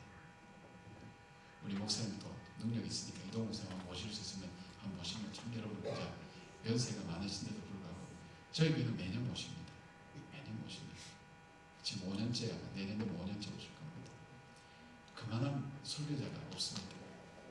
그분이 목회하던 설교하던 그 자리에 제가 목회 가니까 교인들이 저를 말씀 들어온 게 아니라 구경하러 온 거예요. 그게 구경이 뭐냐면 내가 저걸 믿고 1년간을 기다릴 수 있을까? 지금 매주일마다 갈등하면서 저를 보는 거예요. 그런데 한 주일 지나고 혹시 다음 주일 또 이렇게 한씩 그러다가 이제 그러면서 교회가 한 10% 성장했어요. 이건 땜빵으로는 아주 기적 같은 일이에요. 그리고 난 다음에 이동훈 목사님 오셨는데 제가 이제 빠져줘야 되는데 아무데나 갈 수가 없잖아요. 왜냐하면 제가 아무데나 가게 되면 타교단 목사 불러다 놓고 내쫓았다는 욕하는 사람도 있을 거고 목사님께 우리 누가 될 것 같아서 하나님의 뜻만 구하면서 제가 막 그때 기도 참 많이 했을 거예요. 저희 아내도 기도 많이 하고 1,000번 예배도 드리고 450번 예배도 드리고 계속 의미를 가지고 하는 예배 드릴 때 갑자기 김동호 목사님이 개척한다는 소식이 들리는 거예요. 그 교회하고 저하고 아무 상관이 없거든요. 개척한다는 소식이 들리는데 그 왠지 하나님께서 확신해 주시는 거예요. 그 교회 보내겠다고. 근데 정말 우연치 않게 자세히 설명할 수 있는 우연치 않게 그 교회에서 설교하러 왔으면 좋겠다고 그렇게 제안이 온 거예요. 갑자기. 그래서 설교 3번 하고 부임하게 된 거예요. 아시잖아요 여러분. 우리 법계에서 이야기하는 이야기가 있어요. 독특하게 목사님 한 목회한 바로 그 뒤는 바로 가지마라는 전설 같은 얘기가 있어요. 정말 좀 독특하게 여러분 교회도 오셨다면서요. 특별하게 목회하신 분이거든요. 제가 갈 때 전부 다 불쌍하게 봤습니다. 한국 교회에서 또 한 사람 희생자가 나오고 생겼다. 김동호 목사님도 손들고 나간 저 교회 어떻게 하겠는가. 많이 어려웠죠. 많이 쉽지는 않았죠. 그런데 그때마다 기도했어요. 본당에 올라가서 혼자 기도하고 의자 하나씩 짚으면서 기도하고 하나님 저에게 목회기를 열어주신다고 했는데 여기에서 제가 뒤로 물러날 수가 없습니다. 하나님 제 은혜를 달라고. 본당을 나서 혼자 기도하고 혼자 걸으면서도 기도하고 다른 사람이 왔으면 제가 미쳤다고 얘기할 거예요. 아무도 없는 공간에 걸으면서 그 본당 전체를 빙빙 돌면서 기도하고 그럴 때마다 하나님께서 기적처럼 인도해 주셨어요. 저희 교회는 얼마 전까지만 지금 조금 상황이 달라서 얼마 전까지만 해도 우리 교인이 출석한 인원이 한 5,000, 한 600, 700, 6,000명 되고 있는데 평균 연령이 34세입니다. 청년들이 한 40% 정도 됩니다. 그러니까 그 청년들 또 그 다음에 요즘은 가난에 있는 사람들이 참 많습니다. 한 주에 제가 한번 많이 할 때 14쌍이 결혼하더라고요. 14쌍. 제가 한 700 내지 800쌍 계속 줄이했을 겁니다. 매주 일주일에 했어요. 요즘은 띄엄띄엄합니다만은 예. 힘들고 어려운 일이 있을 때 하나님 앞에 기도했습니다. 왜냐하면 저는 방법이 없었으니까. 그 교회에서 저는 혼자였고 계신 분들은 자기들끼리 다 친한 분들이었고 어려움이 오면 혼자 겪어야 돼요. 하나님 앞에 기도할 수밖에 없었어요. 여러분 우리 남자 형제 한 둘 이상 키우는 분 계시죠? 한분 계시면 손 들어볼래요? 남자만 아들만 둘 이상이다. 예. 이런 분들은요 엄마가 준 깡패가 안 되면 못 키우는 거예요. 예. 주로 싸우잖아요. 남자애들 잘 싸우잖아요. 싸우면 형이 동생 거 좋은 것을 뺏지 않습니까? 그럼 동생이 달라고 막 달라들다가 더 맞고 그러잖아요. 근데 지혜로운 동생은 형한테 안 달라듭니다. 형한테 뺏기면 형한테 얘기하지 않고 그 형이 갖고 있는데 형한테 얘기하고 안방을 향해서 한 대 맞았으면 10대 맞은 것처럼 우와 비명을 지르고 그럼 안방에서 엄마 아빠가 탁 나와서 보니까 이 큰 놈이 뺏었거든. 그럼 큰 놈한테 팍 때리고 뺏어가지고 동생의 손에 쥐어주고 보상금과 위로금까지 다 알려줍니다. 아는 거예요. 뭐냐면 형은 내 것을 빼앗아갈 수는 있지만 나에게 돌려줄 능력은 없는 거예요. 회복시킬 능력은 없는 거예요. 회복시킬 능력은 그 아버지께 있는 거예요. 여러분 우리가 문제가 있을 때에 그 문제 자체를 풀겠다고 달라들면 더 꼬입니다. 그 문제를 풀 수 있는 분은 하나님밖에 없습니다. 그러니까 그 문제를 풀기 위해서 어떻게 해야 될까요? 하나님 앞에 기도하는 거예요. 말씀드린 것처럼 기도는 하나님께서 예수님께서 우리에게 본을 보여주셨죠. 시간을 정해서. 그 다음에 기도는요. 기도하라고 주님 명령하셨어요. 기도를 가르쳐 주셨어요. 그리고 기도할 때 응답되지 않으면 왜 응답되지 않는가도 말씀해 주셨어요. 기도에 대한 의문도 풀어주셨어요. 우리에게 기도하라고. 사랑하는 여러분, 우리가 어려움 당치면 낙심은 맨 마지막에도 괜찮습니다. 기도로 풀어갈 때. 제가 3가지 말씀드렸죠. 어떻게 하라고. 새로운 인생을 살고 싶으면 예수님을 주인으로 섬기라. 둘째는 인간관, 그죠? 사람을 볼 때 우리 예수님이 보는 것처럼 보라. 근데 이거 인간의 마음으로 안 됩니다. 하나님께 구하셔야 돼요. 3번째, 어떤 일을 만나도 기도로 풀어가라. 4번째가 있어요. 4번째 잘 안 하는데 이게만 매긴 4번째. 4번째는 무엇이라도 하나님께 드려야 됩니다. 그때 역사가 일어납니다. 여러분 오늘 이 광야에서 물고기 2마리와 보리떡 5개가 일어난 놀라운 역사의 그 도구는 뭐냐면 어린아이가 가지고 있는 작은 물고기 2마리와 보리떡 5개입니다. 이 아이가 가진 것 때문에 이 역사가 일어났습니다. 이 아이가 가지고 있었으면 이 아이 갖고 있는 그대로 끝났는데 주님의 손에 맡기니까, 주님의 손에 드리니까 놀라운 역사가 일어나면서 주님의 뜻이 이루어지고 이 광야의 놀라운 풍성함의 역사가 일어난 것처럼 내가 갖고 있는 달란트, 내가 갖고 있는 거 소유, 내 것만 가지고 있으면 나에게서 끝납니다. 그러나 이것을 하나님 앞에 드릴 때, 주님 앞에 드릴 때 주님은 그것을 통해서 역사합니다. 여러분의 섬김과 사랑과 기도와 그리고 헌신들이 주 앞에 드려질 때 하나님께 드려지는 것을 사단이 너무너무 싫어합니다. 저는 지금도 저희 어머니 집이 교회 앞에 있는데 가면 저희 어머님이 밥을 새로 해주세요. 어머니 있는 밥에 그냥 물에 말아서 김장 못 먹으면 되고 그래도 끝까지 고집해서 밥을 새로 해주세요. 맛있는 밥을 해주세요. 사랑하니까. 예수님이 우리를 얼만큼 사랑하셨어요. 자기 몸을 십자가에 못 박을 때까지만큼 우리 사랑하셨다면 예수님이 이 군중들에게 물고기 2마리와 보리떡 5개가 햄버거를 만들든지 스테이크를 만들든지 그래서 주셔야 마땅하지 않아요? 그런데도 있는 그대로 쓰는 이유는 하나님 우리 있는 그대로를 사용하기를 원하십니다. 근데 우리가 드리는 것을 너무너무 싫어하는 것이 뭐냐면, 자, 우리가 이 성경을 볼 때 구속사적인 관점, 우리를 구원하시는 관점에서 볼 때 출애굽기에 출애굽 사건은 굉장히 중요한 역사입니다. 6월절이 거기서 생겨났잖아요. 근데 바로가 이 이스라엘 백성들에게서 붙들려고 했던 것이 있어요. 재앙이 있을 때마다 4번째 파리 재앙이 일어나고 난 다음에 뭐라고 얘기했냐면 가라. 4번째 재앙 오니까 자기가 못 견디니까 가라. 대신 가서 멀리 가지 말고 나를 위해서도 예배를 드려달라 얘기하는 거예요. 뭘까요? 사단이 우리에게 원하는 것은 신앙 안에서 정말 하나님 앞에 온전히 나가는 걸 막아요. 대충 살아라. 저 광신자처럼 살지 말아라. 그리고 나도 섬기고 돈도 섬기고 세상도 섬기라고 그렇게 유혹을 해요. 우리가 하나님 앞에 온전히 이 아이는 이 가지고 있는 것이 전부 다였어요. 과거에 두 랩돈과 마찬가지로 자기 중심을 다해서 드린 거예요. 보잘것없지만 하나님 그걸 쓰시는 거예요. 나의 부족한 거지만. 근데 주님을 섬기되 대충 섬겨라. 대충 섬기면 우리께 헌신으로 안 나타나요. 온전한 예물을 하나님께 드리지 못해요. 온전한 헌신을 드릴 수가 없어요. 그 다음에 8번째 메뚜기 재앙이 지나가고 난 다음에 가라. 그래 가라. 멀리 가도 괜찮다. 하나님만 예배도 괜찮다. 그 대신 아이들은 두고 가라는 거죠.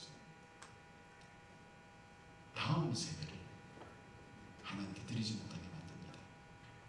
사랑하는 여러분, 우리는 캐톨릭 같은 경우는 교육에 관심을 많이 가져서 캐톨릭이 한때 교황에 올 때 확 급성장하지 않았습니까? 또 좋은 인재들을 많이 양성했는데 교회는 다음 세대를 위한 인재들, 요즘 막 다음 세대 얘기를 하는데 실제적으로 다음 세대를 헌신하셔야 돼요. 어디서부터요? 가정에서부터. 가정에서 우리 자녀들을 예수님의 제자로 삼을 수 있어야 돼요. 밖에 나가서 전도하는 건 두 번째예요. 지금 예수 믿는 가정에 자녀들도 교회 안 오는 확률이 통계적으로 굉장히 많아요. 그 아이에게 예수 그리스도를 가르쳐야 돼요. 그 아이에게 예수 그리스도를 증거시켜야 돼요. 그 아이에게 복음이 전해지지 못하도록, 하나님 말씀대로 살지 못하도록, 그 아이를 하나님께 드리지 못하도록 기가 막히게 막아요.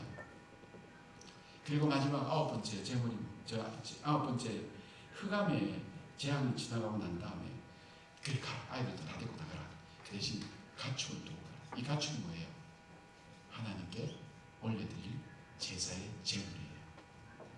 하나님께 올려드릴 제사, 예배를 포기하게 만들어요. 그리고 제물을 포기하게 만들어요. 우리가 하나님 내 자신, 예수님은 자기 몸을 제물 삼아서 우리를 구속해 주셨잖아요.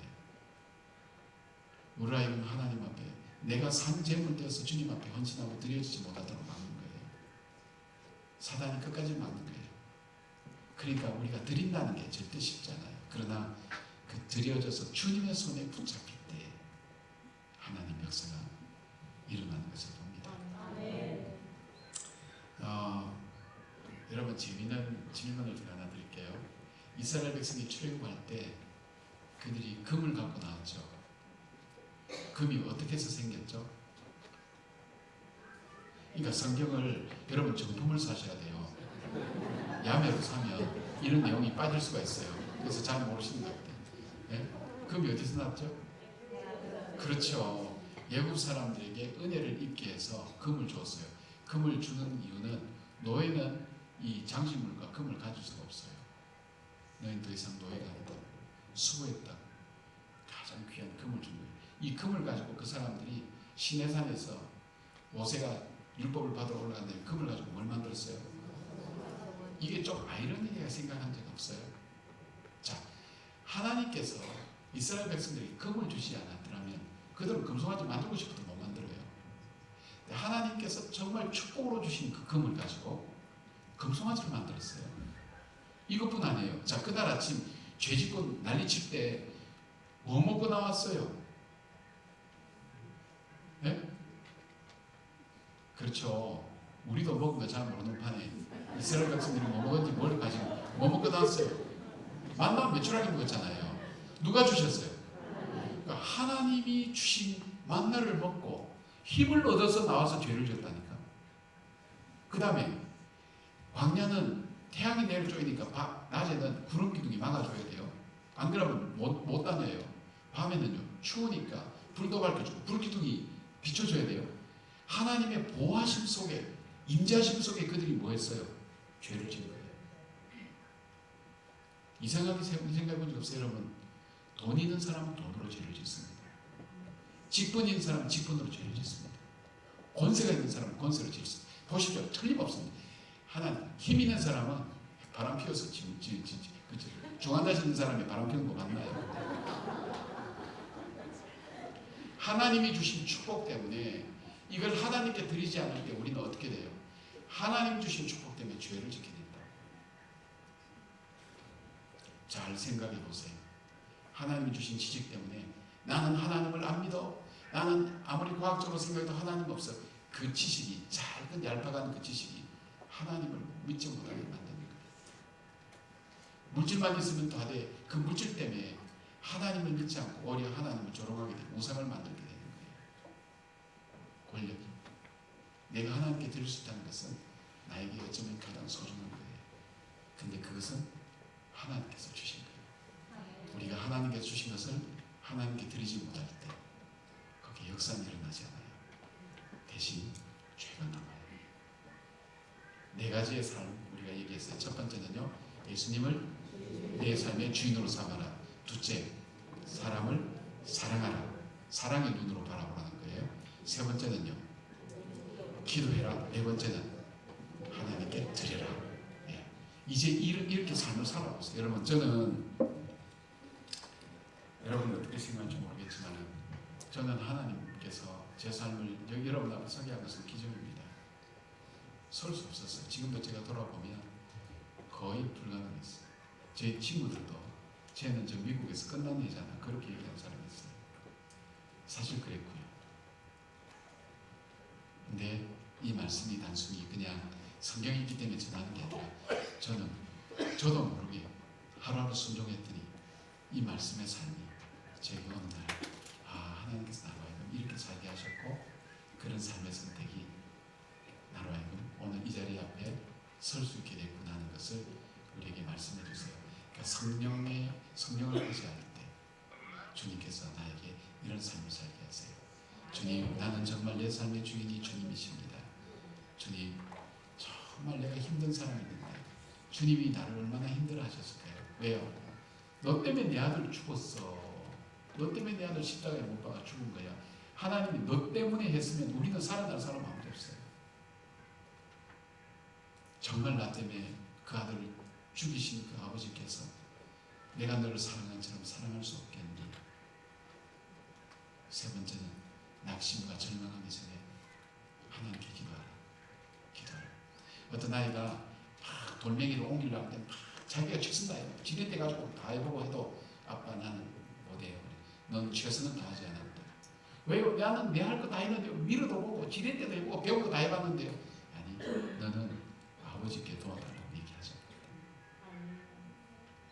기도는 바로 그런 거예요. 하나님 도와달라고. 네 번째는 나로 하여금 끊임없이 세상적인 계산과 가진 방법으로 하나님께 드림을 막아요. 내 기도 드리는 것, 예배 드리는 것, 헌신하는 것, 하나님께 내가 제물 되어서 주님 앞에 온전히 섬기는 것 막아요. 근데 그걸 하나님께 가장 소중한 것을 저는 이번 기간 동안에 가장 소중한 것이다. 여러분의 시간이라고 생각해요. 내일 새벽부터 계속 불과 3일에 5번에 그 시간을 하나님께 드려보세요. 이 시간 동안은 죽지도 말고 아프지도 말고. 이 드리지 않으면 새벽에 나오실 분은 별로 없을 거예요. 드리지 않으면 내일 저녁에 나올 수는 별로 없을 거예요. 시간을 드려보세요.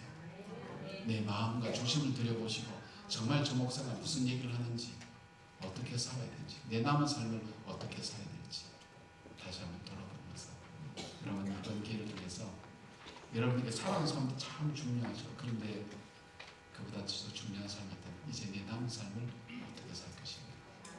다시 한번 하나님 앞에 내 삶의 하프타임을 가지고 축구할 때 하프타임을 가지고 잠깐 멈춰서면서 살아온 삶을 돌아보며 내 남은 삶을 어떻게 살 것인지 하나님 앞에 새로운 결단이 이루어지는 그런 복된 계기가 되기를 주의 이름으로 축원합니다. 기도하겠습니다. 아버지 고맙습니다. 말씀이 육신되어 여기까지 오셨는데 그 말씀 우리 성도님들 가슴에 새겨지게 하시고 말씀대로 살아갈 때 주님께서 약속하신 그 이적과 기적이 보여지게 하시고 정말 그 역사를 체험하는 우리 성도들 되게 하셔서 진정한 부흥의 역사와 부흥의 삶을 체험하는 저희들 되게 하여 주시옵소서. 예수님의 이름으로 기도드립니다.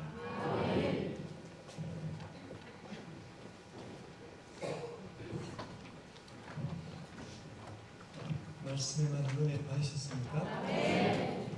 내일 새벽에 나오시기로 약속하셨죠? 지금 대답을 두 사람 안 하고 있어요. 새벽기도 5시 10분입니다. 좀 일찍 오셔서 찬송 한 15분 정도 찬송하고요. 5시 10분에 예배를 시작하고 저녁 집회도 계속해서 7시 10분에 시작합니다. 시간 맞춰서 잘 오시기 바랍니다. 조용하시고 핵심적인 말씀을 잘 들으시기 바라고요. 5시간의 집회가 하나님이 여러분들을 위해서 준비된 집회로 여러분이 받아 누리시기를 바랍니다. 우리 찬송가 321장입니다. 321장 본 다음에 김명주 목사님 축도하시는 첫째 날 저녁 집회를 마치겠습니다.